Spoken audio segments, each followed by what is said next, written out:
Hi, and welcome to Use It or Lose It, where I help you keep food out of the landfill and get every penny from your food dollar. So today I'm going to talk about canned goods. So I suddenly realized that there were a lot of things lurking in my pantry that I had just been, saving for a rainy day, and lo and behold, I looked at the Best By dates and was quite shocked. So I'm now on a campaign to use up all these old canned goods. Now, let me clarify. So when it says Best By, indeed, that means it's best if you use it by that date. That doesn't mean that it automatically goes bad the day after that date, but it may suffer in quality. So whenever you are opening an old canned good, as long as it's still sealed or is vacuumed, chances are it's still okay. And indeed, in this case, I had some cherry pie filling and quite a bit past its Best By date, but canned food is meant to last a long time. I opened it up and it looks okay and it smells okay. No mold, no weird discoloration, nothing like that. I did find something that fell into that category in there. That's garbage. Sorry, but even I fail sometimes.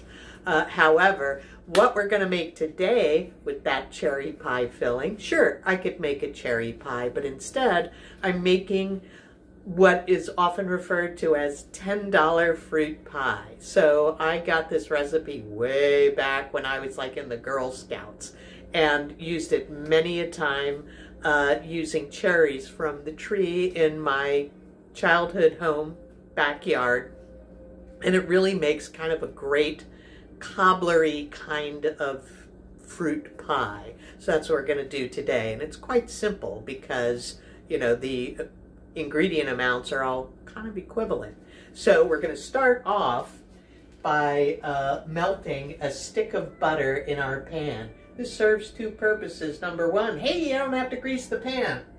So I'm putting a stick of unsalted butter into my pan. Now, here's the bad news. So and this is an old-timey recipe, and it just says, put it in a deep pan. No pan size. Well, 8-inch square is what happens to fit in my little toaster oven, so that's what I'm going with. So I am going to put all of the butter in there. I may skimp on the batter, which you just pour on top of the butter, to make sure that it doesn't overflow. But we'll see how it goes. Similarly, with this cherry pie filling, there's a lot of goo. It's not a can full of cherries. And so I strained the contents of the can slightly to eliminate some of the goo. I'll decide later if I want to add the goo so that there's a good mix of fruit flavor in the batter. But since I'm using a smallish pan, we'll see how that goes. Okay, and I'm going to put it in my little toaster oven. I just got this out of the freezer. So to melt it, I'm just sticking it right into my preheating oven until it's melted, and while I make the batter. So hang on.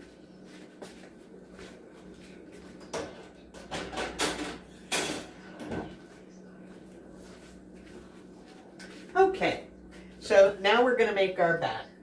And this is why I say this is pretty easy, because the measurements are all equivalent. Cup of flour, cup of sugar, cup of milk, and then a couple of teaspoons of baking powder. That's all there is to it. It's really easy. You don't have to sift it or anything.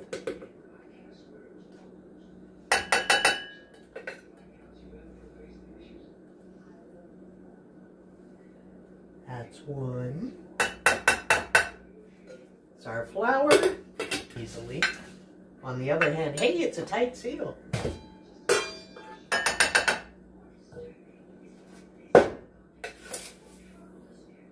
Cup of sugar.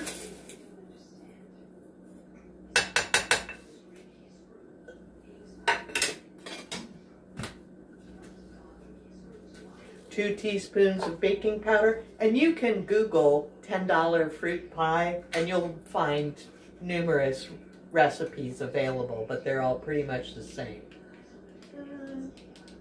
Some call for 3 teaspoons of baking powder, some 2, you know. I'm going with 2. Is that 2? Yeah. I'm going with 2 because it is a smaller pan, so I don't want to run the risk of it rising too much. So there's our 2 teaspoons of baking powder, and now our cup of milk. And I'm using 2%. I know I've said many times, I don't usually have milk around. So what did I do? I went to the 7-Eleven up the street and got a small bottle of milk. Don't worry, I will find ways to use up the rest of it.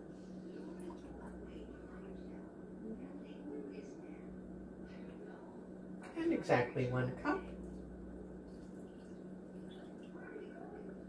All right, so we're going to get that all stirred up.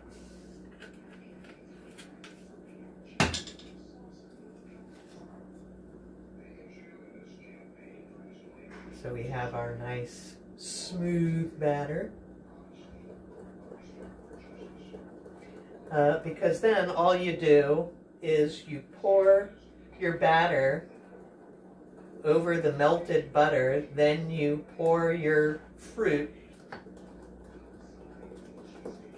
I'm going to switch to a whisk so I get all my lumps out.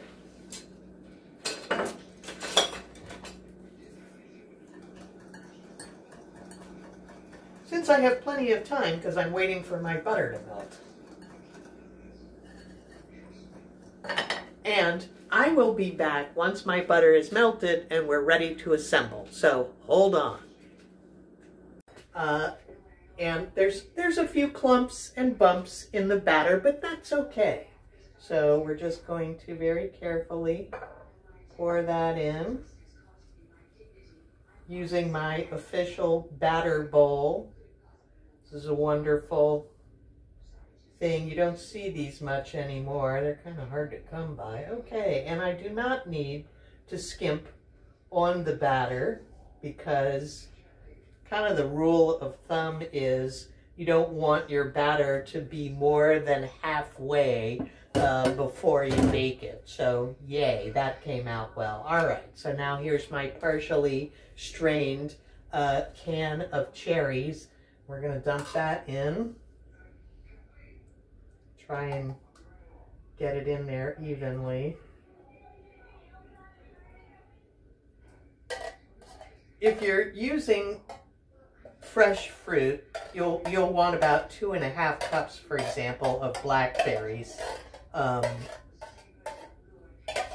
mixed with, sugar, and then let sit for 30 minutes. Like I said, you can Google the $10 fruit pie recipe and you'll see full instructions on how to do that. Okay. Yeah, I'm going to add some of the goo. It's a little skimpy. So this will help extend our filling. And you don't want to get it too close to the edge because you want it to rise up. Okay, there.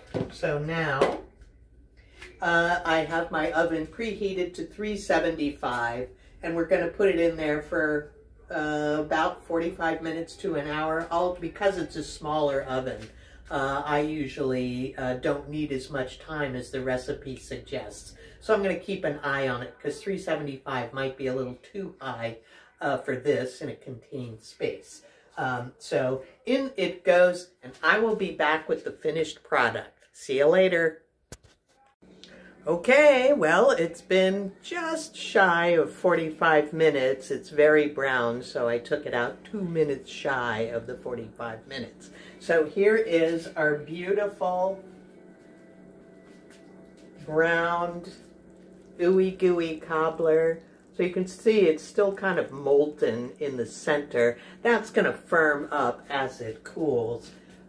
So can't really taste it, but I think I can just go for a little corner. But you can see how fast and easy it is to just take a little bit out of the middle to put this together. And I swear the smell of the butter, you know, in the oven was just amazing. So it's, you know, cakey and gooey, everything you want in a kind of a cobbler pie-ish kind of thing.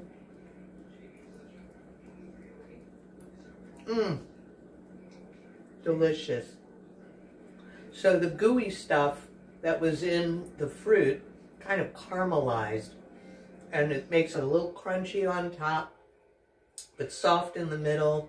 Delicious. So I'm very excited about this, and I hope you give this a try. So remember, check the items in your pantry, see what the best buy dates are, use up anything that is close to or near or after its best buy date. Always make sure you check it before you put it in your food, because the last thing you want is to just blithely dump a bunch of spoiled something into your food. So that's it for today from Use It or Lose It, and I'll see you next time. Bye!